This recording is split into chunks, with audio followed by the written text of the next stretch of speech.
Bagaimana caranya untuk migrate ke Dart No Safety?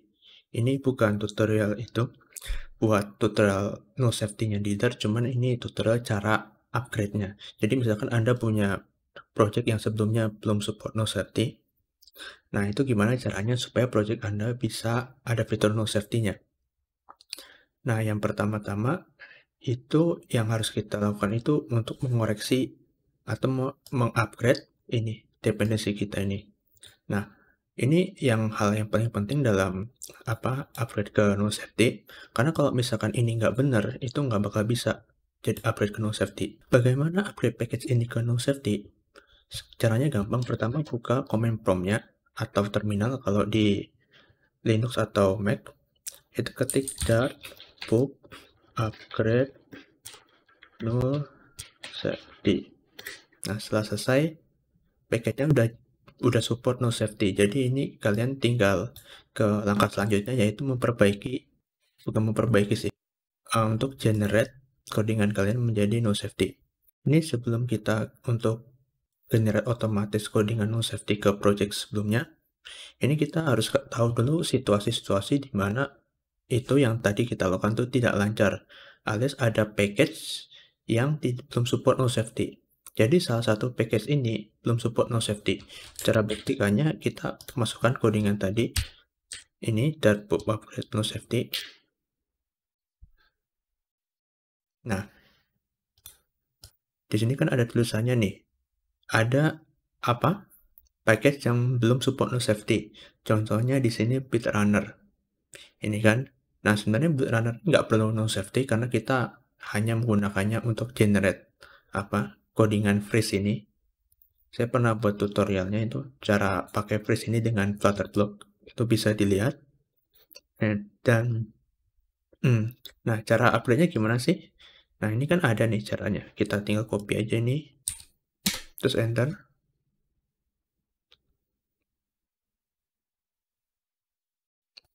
Nah, setelah itu semuanya sudah terupgrade ke no safety selain yang BitRunner ini. Karena tadi kan kita udah sebut ini tuh belum ada versi no safety-nya. Lalu bagaimana dengan situasi ketiga ini? Yang gimana jasanya ya?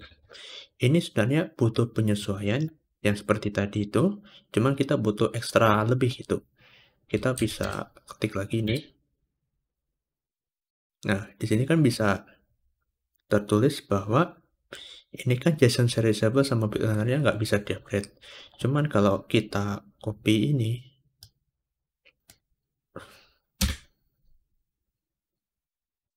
nah ini nggak bisa nih. Nah, tapi di sini kan ada tulisannya JSON serializable yang kita pakai ini, itu intinya bentrok lah dengan JSON annotation inilah, kurang lebih gitu. Nah, ini sebenarnya caranya itu tuh kita lihat di dokumentasinya, terus kita upgrade JSON serializable-nya ini yang terbaru.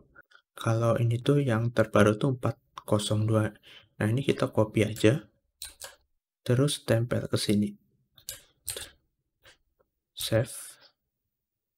Nah, ini kan tetap ada error. Kita lakukan aja seperti yang tadi. Nah, sekarang udah bisa semuanya. Sebenarnya ada beberapa banyak kayak situasi-situasi di mana kita harus benar-benar menyesuaikan ini. Cuman tuh tadi salah satunya kalau misalkan JSON serializable ini harus di-upgrade dulu. Intinya untuk upgrade ke no safety itu pakai aja yang terbaru lah. Jadi lihat dulu di websitenya, cari aja yang versi terbaru. Nah, terus ada juga beberapa situasi yang nggak bisa gitu benar-benar di-upgrade karena benar-benar bentrok ini. Kalau udah seperti itu, satu-satunya cara ya nggak perlu upgrade pertama. Terus yang kedua kalau mau itu package yang nggak bisa di-upgrade itu di fork aja gitu. Terus dibikin sendiri gitu, di-upgrade sendiri package-nya. Emang ribet sih. Nah, makanya saya tidak menyarankan kalau ada package itu yang belum support no safety itu terus project kita upgrade ke project no safety. Ini sebelum kita generate codingan kita ke no safety, pertama kita cek dulu apakah ada yang error atau enggak. Nah, kita balik lagi ke codingan yang tadi. Ini kan ada yang error nih, kita lihat nih. Nah, ternyata kalau kita lihat nih package HTTP ini, awalnya kan bisa langsung pakai string gitu ya. Kayak gini nih. Nah, sekarang kan udah nggak bisa. Nah, kalau kita lihat kenapa nggak bisa, itu sekarang dia butuh pakai URI, bukan langsung string. Jadi ketika kita upgrade ke paket no safety, bukan berarti tiba-tiba langsung bisa semua gitu. Pertama kita cek dulu apakah ada yang error atau enggak. Nah, ini kan contohnya ada yang error nih. Nah, kita perbaiki dulu. Caranya tinggal final uri.parse.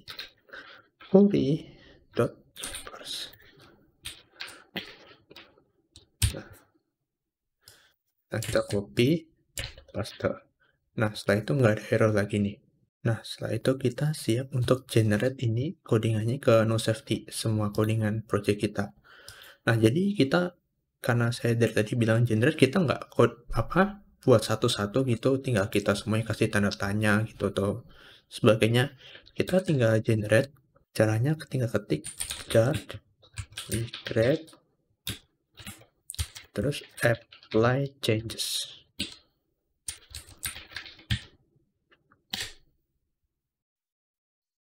Nah, setelah itu semua projectnya sudah terupgrade ke no safety. Jadi kita bisa lihat sendiri nih, ada beberapa diganti secara otomatis. Nah, jadi kita nggak perlu namanya ganti satu-satu gitu semua komponen kita ke no safety. Nah, itu kan tadi yang generate otomatisnya lancar ya. Terus gimana kalau generate otomatisnya nggak lancar? Nah, di sini kan ada dependensi yang belum ada no safety. Contohnya ini, image gallery server. Nah, kalau kita, ini saya clear dulu.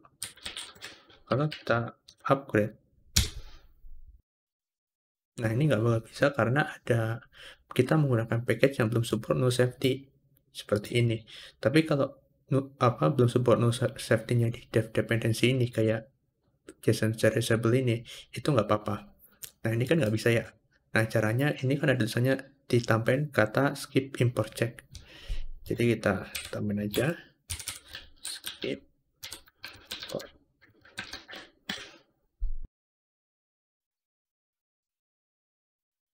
Setelah itu bisa seperti dilihat ini.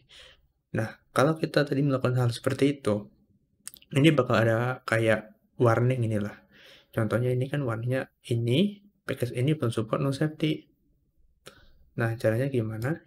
Ini bisa dihilangin dengan cara ctrl titik atau komen titik kalau di Mac, terus di ignore aja. Ini ignore ini juga bisa dikasih di itu analisis YAML-nya, supaya semuanya nggak perlu dikasih ignore ini. Ya, kurang lebih seperti itu. Nah, ini kalau kalian run, ini nggak bakal bisa nih. Coba ya, run. Nah, di sini ada tulisannya nih, package ini nggak support no safety, makanya nggak bisa di run.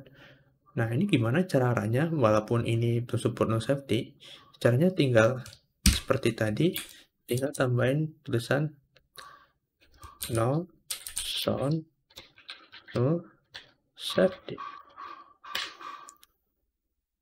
Nah, ini tandanya ini udah bisa nih, udah jalan nih. Nah, ini yang harus diperhatikan ketika sudah selesai generate codingannya nih. Nah, terkadang itu generate codingannya tuh muncul kayak gini nih, contohnya nih, as feature dynamic. Jadi kadang tuh si generatornya tuh ngasih tambahan s ini, s di setelah codingan ini. Ini aslinya nggak ada ini, harusnya begini. Nah, cuman entah kenapa tiba-tiba generatornya menambahkan ini. Saya nggak tahu apa alasannya, kenapa tiba-tiba nambahin kayak gini. Nah, ini harus dihapus nih yang kayak gini-gini. Kecuali yang situ sengaja ya tambahin S ini harus dihapus. Kalau nggak, ini ntar ketika kita jalanin, dia bakal error. Terus juga contohnya ini kan awalnya nggak ada nih tanda tanya. Nah, ini kenapa muncul tanda tanya ini ketika di generate? Karena ini saya nggak dikasih required ini di sininya nih. Nah, itu terserah situ mau terserah kalian mau ini dihapus aja terus ini diganti required atau ininya tetap kayak gini. Cuman di validasinya tuh tetap pakai tanda tanya gitu. Jangan, terkadang dia di otomatis buat tanda seru. Kurang lebih seperti itu.